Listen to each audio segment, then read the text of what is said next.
ಯಾರ್ದು ಇಲ್ಲ.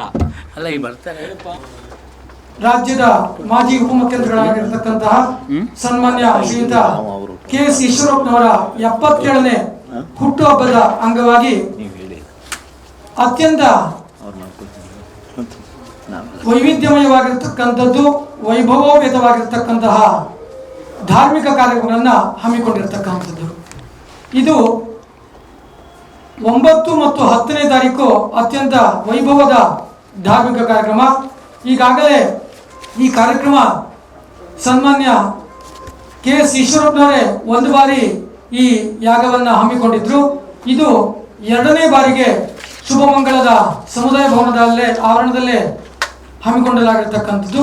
ಒಂದು ಯಾಗ ಶತಚಂಡಿಕಾ ಯಾಗ. ಇದು ಭಗವತಿಯನ್ನ ಕುರಿತು ಆರಾಧನೆ ಮಾಡ್ತಕ್ಕಂಥದ್ದು. ಇದನ್ನ ಅತ್ಯಂತ ವೈಭವವಾಗಿ ಈ ಧಾರ್ಮಿಕ ಕಾರ್ಯಕ್ರಮ ಆಗಬೇಕು ಅನ್ನತಕ್ಕಂಥದ್ದು ಶ್ರೀಯುತರ ಆಸೆ. ಅವರ ಹುಟ್ಟುಹಬ್ಬದ ದಿನ ಈ ಕಾರ್ಯಕ್ರಮವನ್ನು ಮಾಡ್ತಾ ಇದ್ದೇವೆ. ಇದು ಅತ್ಯಂತ ಮಹತ್ವಪೂರ್ಣವಾಗಿರ್ತಕ್ಕಂಥದ್ದು. ಭಗವತಿಯಾಗಿರ್ತಕ್ಕಂತಹ ಮಹಾಕಾಳಿ, ಮಹಾಲಕ್ಷ್ಮಿ, ಮಹಾಸರಸ್ವತಿ ಸರ್ವ ಜನರಿಗೂ ಕೂಡ ಆ ಕಾಳಿಯ ಅನುಗ್ರಹದಿಂದ ಯಾವುದೇ ದುಷ್ಟ ಜನಗಳ ತೊಂದರೆಗಳಾಗಬಾರ್ದು. ಹಾಗೆ ಮಹಾಸರಸ್ವತಿಯ ಕೃಪೆಯಿಂದ ಎಲ್ಲ ವಿದ್ಯಾರ್ಥಿಗಳಿಗೆ ಹಾಗೂ ಸರ್ವಜನರಿಗೂ ಜ್ಞಾನನ ಅನುಗ್ರಹ ಆಗಬೇಕು.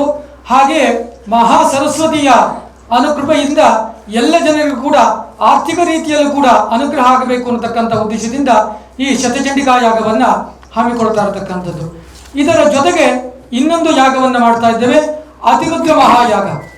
ಇದು 200 ಜನರ ಪುರೋಹಿತರ ವೃಂದದಿಂದ ಪುರಸ್ಕರಣ ಆಗ್ತಕ್ಕಂಥದ್ದು. 16 ಜನರ ಪುರೋಹಿತ ವೃಂದದಿಂದ ಈ ಅತಿರುದ್ರ ಮಹಾಯಾಗ ಆಗ್ತಕ್ಕಂಥದ್ದು.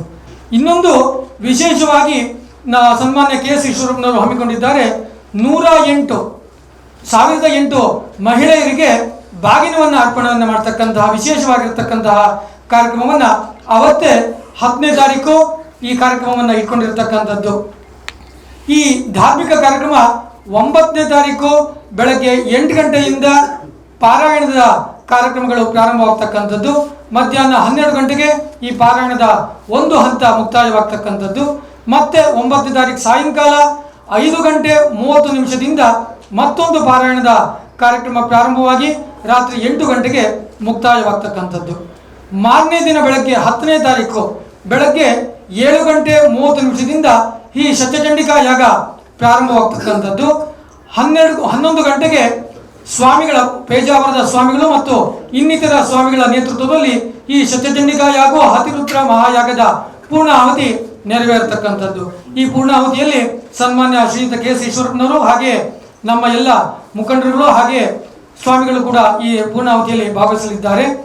ಇದರ ಜೊತೆಗೆ 9:30 10:30 1008 ಮಹಿಳೆಯರಿಂದ ನಮ್ಮ ಭಜನಾ ಪರಿಷತ್ನ ಸಹಯೋಗದಲ್ಲಿ ಲಲಿತಾ ಸಹಸ್ರನಾಮ ಹಾಗೂ ವಿಷ್ಣು ಸಹಸ್ರನಾಮದ ಸಾಮೂಹಿಕ ಪಠಣ, ಹಾಗೆಯೇ ಅಲ್ಲಿ ಬಂದಂತಹ 1008 ಮಾತೆಯರಿಗೆ ಬಾಗಿನವನ್ನು ಅರ್ಪಣೆಯ ಕಾರ್ಯಕ್ರಮ ಕೂಡ ನೆರವೇರತಕ್ಕಂಥದ್ದು. ಈ ಎಲ್ಲ ಧಾರ್ಮಿಕ ಕಾರ್ಯಕ್ರಮದಿಂದ ಶ್ರೀಯುತ ಕೆ.ಎಸ್. ಈಶ್ವರಪ್ಪನವರು ಇದು ಅತ್ಯಂತ ವೈವಿಧ್ಯಮಯವಾಗಿ ಆಗಬೇಕು. ಯಾಕೆಂದ್ರೆ ಧಾರ್ಮಿಕ ಕಾರ್ಯಕ್ರಮದಲ್ಲಿ ಅತ್ಯಂತ ಶಿವಮೊಗ್ಗ ನಗರದಲ್ಲಿ ಹೆಚ್ಚಿಗೆ ನಡೀತಾ ಇದೆ ಅಂದರೆ ಸನ್ಮಾನ್ಯ ಶ್ರೀಯುತ ಕೆ.ಎಸ್. ಈಶ್ವರಪ್ಪನವರಿಂದನೇ ಅಂತಹ ಈ ಕಾರ್ಯಕ್ರಮ ಆಯೋಜನೆ ಮಾಡ್ತಾ ಇದ್ದಾರೆ. ತಾವೆಲ್ಲ ಇದನ್ನ ಪತ್ರಿಕೆಯಲ್ಲಿ ಹೆಚ್ಚಿನ ರೀತಿಯಲ್ಲಿ ಹಾಕಬೇಕಾಗಿ ತಮ್ಮಲ್ಲಿ ಪ್ರಾರ್ಥಿಸ್ಕೊಂಡು